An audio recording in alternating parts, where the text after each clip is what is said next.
My wife, she keeps an eye on me. Scarcely ever goes to bed. Just follows me around day and night like that, at a distance. She might at least brush her clothes now and again. That flickering picture is what you would have seen if you'd happened to tune in your television receiver on July the 14th, 1930, 40 years ago. It was the first transmission in this country of a television play. It took place from the Longacre studios of the television pioneer John Logie Baird. It's Luigi Pirandello's The Man with the Flower in His Mouth. Now, all the actors and production and technical staff involved in that play, all bar one, are still alive.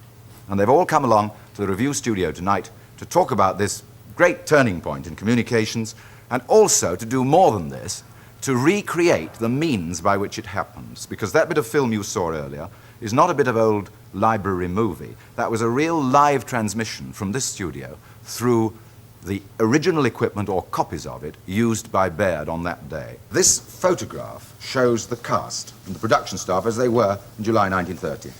They were, from left to right, George Innes, the special effects man, Lance Siefking, the producer, Gladys Young as the woman in the play, Earl Grey as the man, and right of him, Dennis Freeman, the head of the production staff, who is now dead.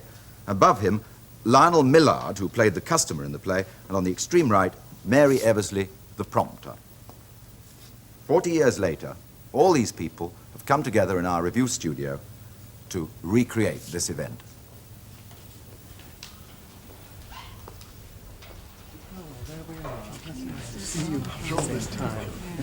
Can we now go and look at the projector that was actually used? And if you could try and explain in layman's language how it works, I should be surprised. Well, this is the projector, which has inside a powerful electric lamp.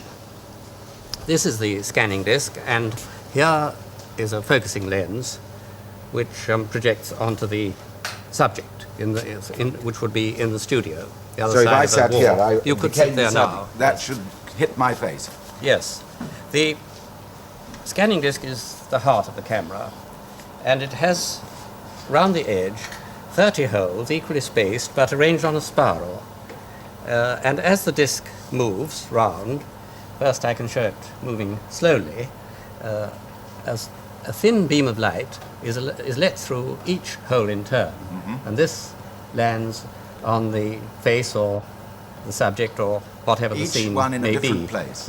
Each one in a different place because of the spiral. I see. So I'm showing now one spot going down your face, and as it leaves the bottom, another spot comes at the top, passes your eye, yes, and so on. Each spot tracing a line adjacent to the previous ones, and as it goes down your face, the reflections from the different tonal values yes. are picked up by photoelectric cells that would have been situated just above, and so converting your image into electrical impulses for transmission. Covering the whole face, and as you speed up the disc, you get the impression of a more continuous, a more even patch of light rather than the single lines of which it is really composed. What was the speed, the maximum speed it could get to? The running speed would have been 750 revolutions a minute. Well, now, let's try to see what sort of a picture that would produce going at that rate. We have to move over to this gadget, right, don't we? Now then. Now, is there a picture now coming up of my face? As if so, that is certainly the picture that people would have seen on July the 14th in 1930. Not a picture of me, but a picture like that. Rather trembly and strange. Why is it in this shocking sort of pink colour, the picture? Well, the lamp behind the disc in the receiver was a neon lamp. That always has a characteristic pink glow. That's the reason. Well, now, behind me now you can see, I hope, an exact reproduction, give or take a few dirty curtains, of Baird's studio in Longacre. Can you give us a runaround? Yes, well, the curtains were the main feature around the room. Keep the sound down, they were completely black. There was no lights in the studio when the transmission was on, except a light that came to scan you, which you've just had on your face. Now, the important part here of the area was here. Here we had an aperture into the control room where the beam of light was projected through, rather like in a cinematograph theatre. And that was all the light in the room. It flickered because it was going at 12.5 per second. Now, the light that was reflected from your face, or whatever the object was in, fell onto these box of photocells. Yes. They have the property of turning light into an electric impulse, and that was amplified in the normal way. Incidentally, I have one here of the, I think it may very well have been one of the ones used on the transmission. 4 of these would be in there. 4 of those were in there. Well, what would happen if you had more of them? It would be a good idea. It was used at a later Got date. more later. They were developed. And we could do lighting effects with them because we regarded the photocell eventually as a lamp. And what It about keeps this microphone? Well, the microphone, this particular microphone was brought on that occasion from the BBC because they were very naturally particular on their sound. Marconi microphone. Yes, it's a Reese microphone, and that was the microphone of that period in the BBC. Here we have, of course, a little thing called louder, keep center, keep back, start and finish. These used to light up as required because it should be pointed out that the artist had to be absolutely right in position. We couldn't move the beam to the right or the left or up and down, and hence these various instructions. Well, let us now look at the screen that he didn't have time to look at, and the extract you're going to see now from the man with the flower in his mouth, I think I can say, will be exactly like what people saw in 1930.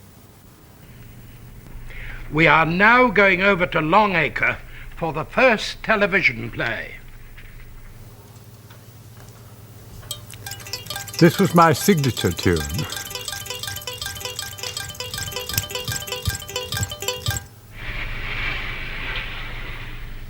The Man with the Flower in His Mouth by Luigi Pirandello.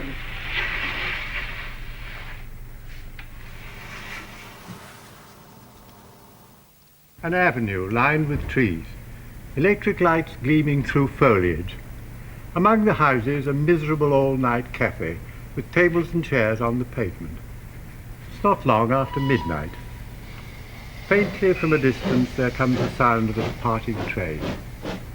The man with a flower in his mouth is seated at one of the tables, silently observing the customer, who is at a neighbouring table, sipping a mint frappe through a straw.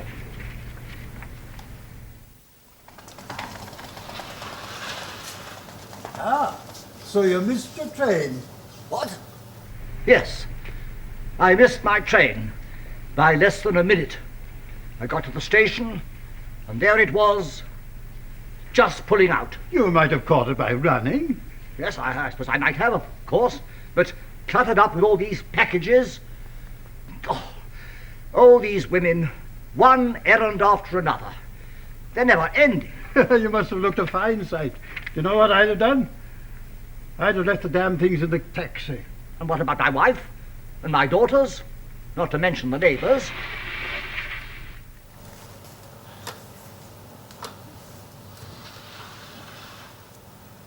The boys in the shops these days can wrap a parcel as quick as lightning. Oh, indeed. They reach out for the string with one hand, pull off just what they need to an inch, and before you have time to admire their skill, there you have your parcel, with a loop to put your finger through. You seem to have been watching shop assistants pretty closely.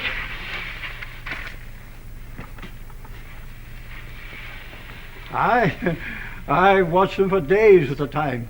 I can spend an hour in front of a shop looking through the window. Helps me to forget myself. And I watch the men and women with their parcels come out of the shop. I watch them until they're out of sight, imagining. How many things I imagine, you couldn't guess the half of it. But it helps me. Doing that helps me.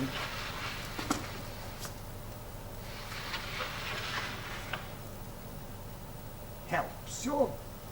Excuse me, but what helps you? Oh, it helps to attach me to life. To life. To the lives of other people. Can you see? There. You see that woman? A woman? Where?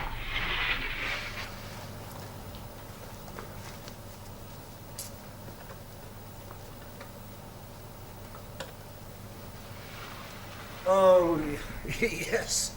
And who is she? My wife. She keeps her eye on me. Scarcely ever goes to bed. Just follows me around night and day like that. At a distance. She might at least brush her clothes now and again. Absolutely fantastic, I think. Was there really ever a chance, do you think, that that could have caught on and competed seriously with the electronic television? Sadly, I don't think so. Mechanical television was cumbersome, inefficient, and it really never had a chance of competing in the long run with the electronic methods. Was there a battle royal in the BBC as to which would be used ever? Oh yes, eventually.